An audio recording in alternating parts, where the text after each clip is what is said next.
नमस्कार दोस्तों, info for investment की टीए लर्निंग सीरीज में आपका स्वागत है। ये इस सीरीज का दूसरा वीडियो है। पहले वीडियो में हमने क्या डिस्कस किया था? पहले वीडियो में हमने इस सीरीज के बारे में जाना था कि क्या क्या इस सीरीज के अंदर हम कवर करने वाले हैं। आज का वीडियो क्या रहने वाला है? आज का वीडियो रहने वाला है टेक्निकल एनालिसिस का इंट्रोडक्शन वीडियो रहने वाला है। आज के वीडियो में क्या क्या टॉपिक डिस्कस करने वाले हैं वो एक बार जान लेते हैं। आज के वीडियो में ये जो 4 टॉपिक आप स्क्रीन पे देख रहे हैं ये डिस्कस करने वाले हैं। पहला टॉपिक क्या है? पहला टॉपिक है कि एनालिसिस क्या है, क्यों जरूरी है। दूसरा टॉपिक है कि टेक्निकल एनालिसिस क्या होता है। तीसरा जो हमारा टॉपिक है व्हाई टेक्निकल एनालिसिस, या फिर बोलो कि टेक्निकल एनालिसिस के क्या एडवांटेज हैं। चौथा जो हमारा पॉइंट है जो हम डिस्कस करने वाले हैं, जो टेक्निकल एनालिसिस के 3 प्रिंसिपल हैं वो हम डिस्कस करेंगे। तो सबसे पहले जान लेते हैं कि जो एनालिसिस है वो हमारा क्या होता है, क्यों जरूरी होता है। एनालिसिस का मतलब होता है किसी भी चीज को डिटेल में स्टडी करना। अब यहाँ पे स्टॉक मार्केट की बात हो रही तो स्टॉक को डिटेल में स्टडी करना। अब स्टॉक को डिटेल में स्टडी करने की क्यों ज़रूरत पड़ी? अब अगर आप कोई ट्रेड लेते हो, अगर आप किसी स्टॉक में ट्रेड लेते हो या इंडेक्स में ट्रेड लेते हो, तो कोई ट्रेड लेने से पहले 5 चीज़ें हैं जो आपको पहले से पता होनी चाहिए। वो 5 इन्फॉर्मेशन है जो आपको पहले से पता होनी चाहिए। वो 5 इन्फॉर्मेशन क्या है? अगर आप किसी स्टॉक में ट्रेड ले रहे हो तो आपको पहले से एक व्यू होना चाहिए उसके बारे में। मतलब अगर आप किसी स्टॉक में बाय करना चाहते हैं तो सेल करना चाहते हैं, क्यों सेल कर रहे हो या फिर उसको क्यों बाय कर रहे हो, आपका व्यू होना चाहिए कि यहाँ से स्टॉक ऊपर जाएगा या नीचे जाएगा। आपका एक व्यू होना चाहिए ट्रेड लेने से पहले। दूसरी चीज जो आपको पता होनी चाहिए ट्रेड लेने से पहले कि आप जिस स्टॉक में ट्रेड करने वाले हो उसमें आपका एंट्री प्राइस क्या होने वाला है, आपका एग्जिट प्राइस क्या होने वाला है। तीसरी चीज आपको जो ट्रेड लेने से पता होना चाहिए कि आप जो ट्रेड ले रहे हो उसमें रिस्क कितना है। चौथी चीज जो आपको पता होनी चाहिए ट्रेड लेने से पहले कि आप जो ट्रेड ले रहे हो उसमें रिवॉर्ड कितना है। पांचवी चीज आखिरी जो आपको ट्रेड लेने से पहले पता होना चाहिए कि आप जो ट्रेड ले रहे हो उसको कितने टाइम पीरियड के लिए होल्ड रखने वाले हो। तो ये 5 चीजों की जानकारी आपको पहले होनी चाहिए ट्रेड लेने से पहले। और इन 5 क्वेश्चन का आंसर आपको कहाँ से मिलने वाला है? इन 5 क्वेश्चन का आंसर मिलने वाला है आपको एनालिसिस से। तो एनालिसिस क्यों जरूरी है आपको पता चल गया। अगर आप ट्रेड ले रहे हो तो आपको पहले से 5 चीज़ें पता होनी चाहिए और उन 5 चीज़ों के जो आंसर आपको मिलने वाले हैं वो एनालिसिस से। अब एक बार देख लेते हैं कि ये एनालिसिस कितने तरह के होते हैं। ये एनालिसिस 3 तरह के होते हैं। पहला जो एनालिसिस है वो हमारा फंडामेंटल एनालिसिस, दूसरा जो एनालिसिस है वो डाटा एनालिसिस, तीसरा जो एनालिसिस है वो हमारा टेक्निकल एनालिसिस। तो पहले फंडामेंटल के बारे में जान लेते हैं। फंडामेंटल एनालिसिस का मतलब है किसी भी बिजनेस को जानना। अगर आपको किसी स्टॉक में लॉन्ग टर्म के लिए इन्वेस्टमेंट करना है तो आपको उसके बिजनेस को जानना जरूरी है। फंडामेंटल एनालिसिस में हम बहुत तरह की स्टडी करते हैं, जैसे कि हम कंपनी के प्रॉफिट एंड लॉस स्टेटमेंट को स्टडी करते हैं, कंपनी की एनुअल रिपोर्ट को स्टडी करते हैं, कंपनी की बैलेंस शीट को स्टडी करते हैं और कंपनी के कैश फ्लो स्टेटमेंट को स्टडी करते हैं और डिफरेंट तरह की फाइनेंशियल रेशो को स्टडी करते हैं। तो ये तो हो गया हमारा फंडामेंटल एनालिसिस। दूसरा जो है हमारा डाटा एनालिसिस।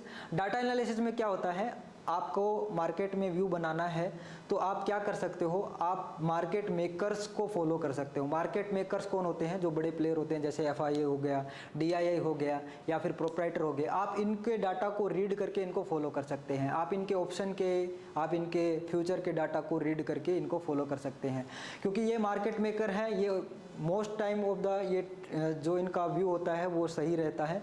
तो आप इनके डाटा को फॉलो करके आप कोई भी अपना मार्केट में या स्टॉक में व्यू बना सकते हो। तो डाटा एनालिसिस में हम मार्केट मेकर्स के डाटा को एनालिसिस करके मार्केट में अपना व्यू बनाते हैं। तीसरा जो टेक्निकल एनालिसिस को नेक्स्ट स्लाइड में डिस्कस करेंगे इसको। उससे पहले एक बार जान लेते हैं कि काफ़ी ट्रेडर्स के दिमाग में एक क्वेश्चन आता है कि ये जो तीनों तरह के एनालिसिस है इनमें सबसे बेस्ट एनालिसिस कौन सा है। देखो, इन तीनों तरह के एनालिसिस में कंपेयर करने जैसे कुछ भी नहीं है। इन तीनों तरह के एनालिसिस के अपने अपने एडवांटेज होते हैं और अपने अपने डिसएडवांटेज होते हैं। एक इंटेलिजेंट ट्रेडर वही होगा जो किसी एक एनालिसिस में मास्टरी करके और दूसरे एनालिसिस को अपनी रिसर्च का हिस्सा बना ले।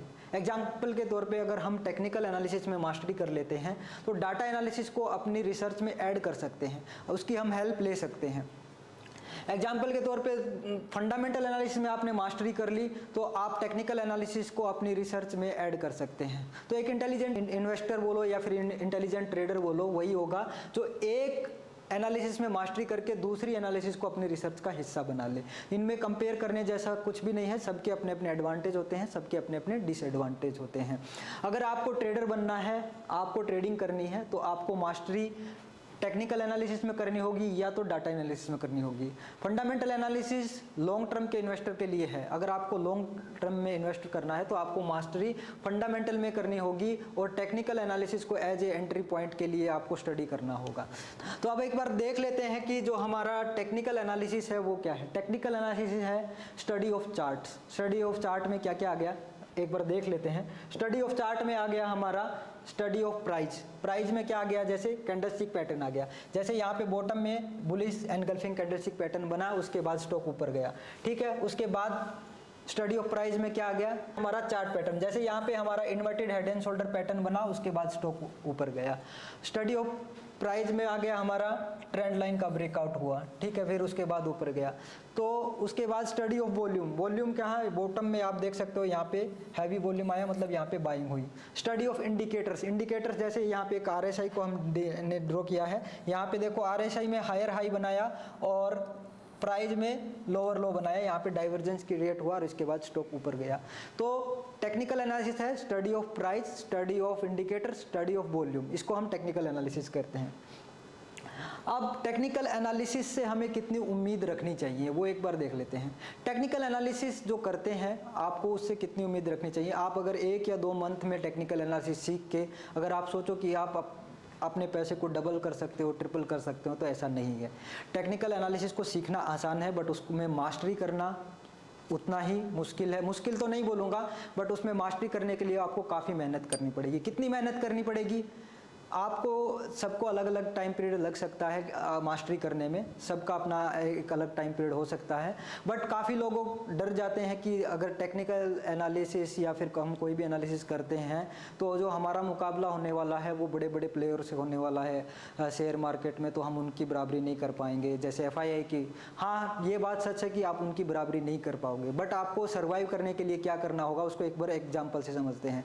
मान लेते हैं कि आप टेक्निकल एनालिसिस में मास्टरी करना चाहते हैं, तो आप जो मेहनत करना चाहते हैं वो कितनी रहेगी। देखो एक एग्जांपल से समझते हैं।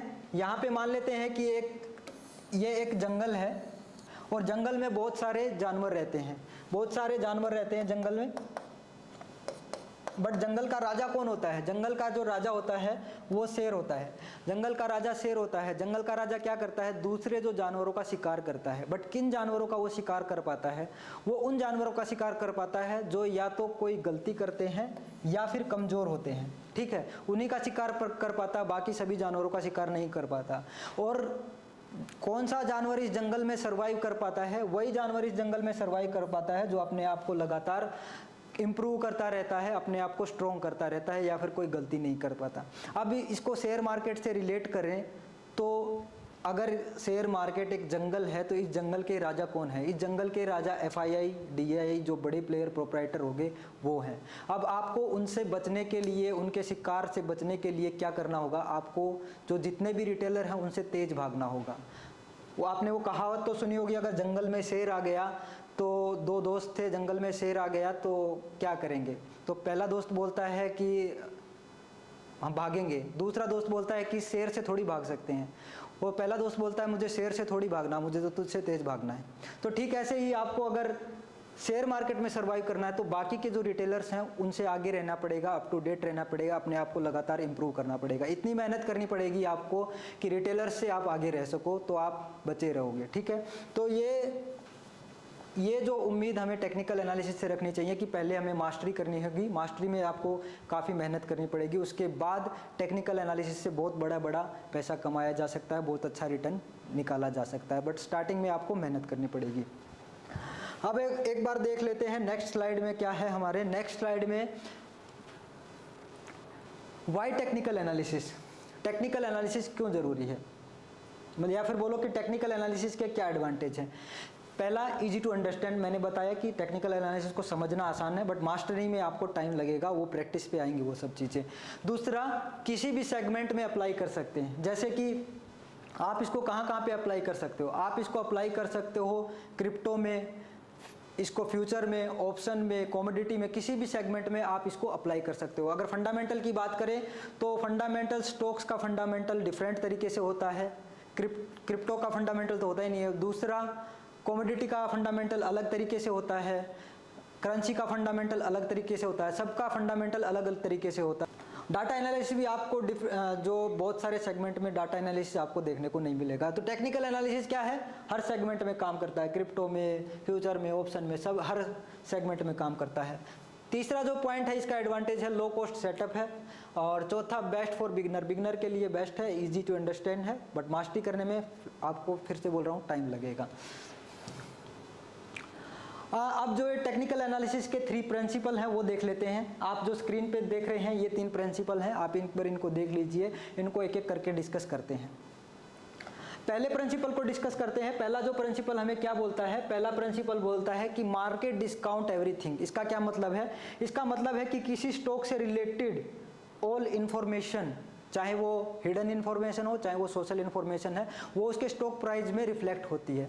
मतलब अगर कोई भी पार्टिसिपेंट या बड़ा प्लेयर या कोई भी अगर स्टॉक्स को बाय कर रहा है, मान लें स्टॉक गिर रहा है और कोई बड़ा पार्टिसिपेंट यहाँ पे बाय कर रहा है, तो वो स्टॉक प्राइस में रिफ्लेक्ट होने लगेगा और एक अच्छा टेक्निकल एनालिस्ट उसको वहाँ पे एनालाइज कर लेगा। देखो यहाँ पे एक बॉटम में आप देख सकते हो कि बड़ी ग्रीन कैंडल बनी, बड़े हैवी वॉल्यूम बने। उसके बाद एक टेक्निकल एनालिसिस, एक अच्छा टेक्निकल एनालिसिस उसको ऑब्जर्व कर लेगा चार्ट में, तो यहाँ पे एक अच्छी बाइंग हो रही है। अब कोई भी इसको बाय कर रहा है, टेक्निकल एनालिसिस जो करता है उसको इससे मतलब नहीं है कि वो क्यों बाय कर रहा है, उसको मतलब है कि वो यहाँ पे बाय कर रहा है तो बाकी प्राइस में क्या चेंज हो रहा है, प्राइस में आगे क्या मूवमेंट आ रहा है, उसको उससे मतलब है, उससे ये मतलब नहीं है कि क्यों बाय कर रहा है उसको वो।